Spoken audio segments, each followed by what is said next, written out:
বিপদ বালা মুসিবত এটি মানুষের শাশ্বত একটি বিষয়।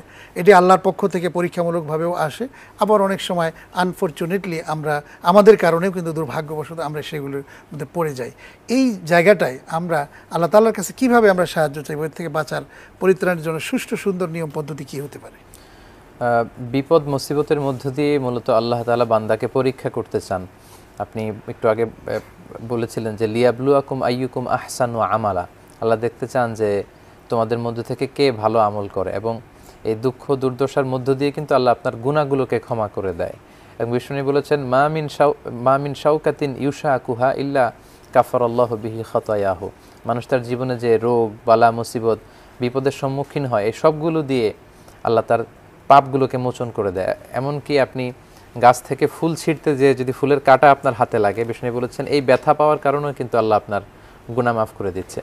তো বিপদে পড়াটা এটা খুবই স্বাভাবিক, আল্লাহ নবী রাসূলদেরকেও বিপদে ফেলেছেন।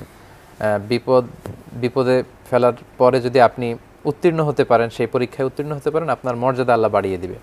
তো বিপদে মুসিবতে পড়লে প্রথম কাজ হচ্ছে আসসাবার। আল্লাহ বলছেন ফাসবির কামা সাবারা উলুল আজমি মিনার রুসুল, রাসূলরা যেভাবে বিপদে পড়ে সবর ধারণ করেছে তোমরা সেভাবে সবর ধারণ করো। 2 নম্বর দায়িত্ব হচ্ছে আল্লাহর কাছে সাহায্য চাওয়া।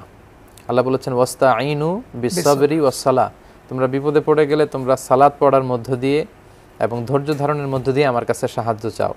কারণ আমরা অনেক সময় বিপদ একটা আসলো, একটা সমস্যা হয়েছে, শুরুতেই ফেসবুকে স্ট্যাটাস দিয়ে দিচ্ছি, ফেসবুকে শেয়ার করে দিচ্ছি, বন্ধুদের সাথে শেয়ার, কিন্তু প্রথমে আল্লাহর সাথে শেয়ার করা দরকার, আল্লাহকে জানানো দরকার। এবং বিষ্ণু বলেছেন তোমার পায়ের জোতার ফিতাও যদি ছিঁড়ে যায়, মুচির দোকানে যাওয়ার আগে আল্লাহর কাছে সাহায্য চাও। যখন ইজাস্তাআনতা ফাস্তাঈন বিল্লাহ, যখন তুমি সাহায্য চাইতে চাও কারো কাছে, প্রথমে তুমি আল্লাহর কাছে সাহায্য চাও। এজন্য প্রথমত ধৈর্য ধারণ করতে হবে, দ্বিতীয়ত সালাত এবং ধৈর্যের মধ্য দিয়ে আল্লাহর কাছে সাহায্য চাইতে হবে, এবং সবর। বিষ্ণু ইসলাম এটাই শিখিয়েছেন। বিশ্বনবী নিজেও এ ধরনের বিপদের শিকার হয়েছেন। লাবিদ ইবনুল আসাম, ইহুদিদের মিত্র, বিশ্বনবীকে ব্ল্যাক ম্যাজিক করেছিল।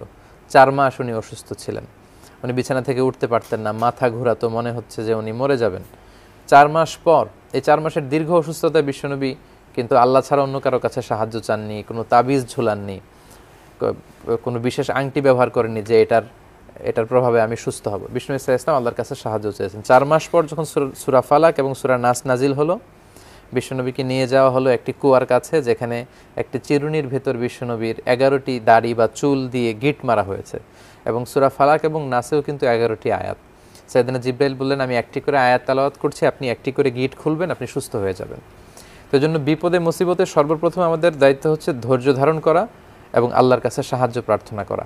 শুধুমাত্র কেবলমাত্র আল্লাহই আপনাকে আপনার বিপদ থেকে রক্ষা করতে পারবে। আমাদের দেশে দেখা যায় যে একটা বিপদ হলেই মানুষ মাজারে চলে যায়, আপনি যেটা বললেন। আসলে মাজারে কেন সে যাবে? সে তো যাবে মসজিদে, সে আল্লাহর কাছে যে সিজদা দিবে।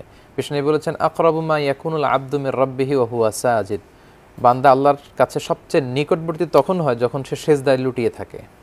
ফা আকসিরু ফিহি দুআ, তখন তোমরা আল্লাহর কাছে বেশি বেশি দোয়া করো। আমাদের দেশে বিপদ তো দূরের কথা, কিছু কিছু বিষয় আছে, যেমন সন্তান না হইলে একটা জায়গায় যাইতে হবে, সেই জায়গাটা আর কোথাও না, সেটা হলো মাজার।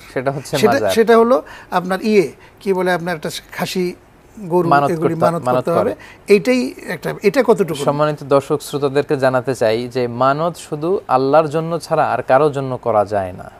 ইন্নী নাযারতু লিররহমানি সাওমা, আয়াত থেকে বোঝা যায় যে রহমানের জন্য শুধু মানত করতে হবে। এজন্য মাজারে ছাগল মুরগি খাসি দিয়ে আপনি আপনার ভাগ্যের কোনো পরিবর্তনই করতে পারবেন না। কারণ মাজারে যিনি শুয়ে আছে তিনি হচ্ছেন অনেক দুর্বল, তিনি নিজেও বিপদে পড়লে আল্লাহর কাছে চাইতেন।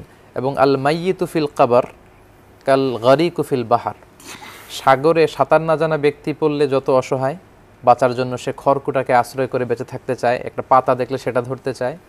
সাঁতার না জানলে সাগরে পড়লে যেমন অসহায়, মরে গেলে একজন মানুষ কবরে তার চাইতে বেশি অসহায়। সে আপনাকে ছেলে সন্তান কি করে দিবে? আপনার ভাগ্যের চাকার পরিবর্তন করবে কি করে? বরং আপনি তার কবরে যে ফাতিহা পড়ে দোয়া করলে সে হয়তো সেখান থেকে কিছু পাবে। এজন্য সম্মানিত সুধীর প্রতি আমার আন্তরিক দিক নির্দেশনা বা দৃষ্টি আকর্ষণীয় হচ্ছে যে আমরা বিপদে পড়লে ধৈর্য ধারণ করব, আল্লাহর কাছে চাইব। আমরা সদাকা করতে পারি। বিশ্বনবী বলেছেন as-সাদাকাতু তারুদ্দুল বালা, এই যে বালা মুসিবত আসে, আপনি চ্যারিটি করলে, দান করলে আপনার এই বালা মুসিবত আল্লাহ দূর করে দিবে। তো ধৈর্য ধারণ আল্লাহর কাছে সাহায্য চাওয়া এবং সদাকা করা। বিপদে পড়লে এই 3 পন্থায় যদি আমরা আল্লাহর কাছে সাহায্য চাই, আল্লাহ আমাদেরকে বিপদ মুক্তি করবেন ইনশাআল্লাহ।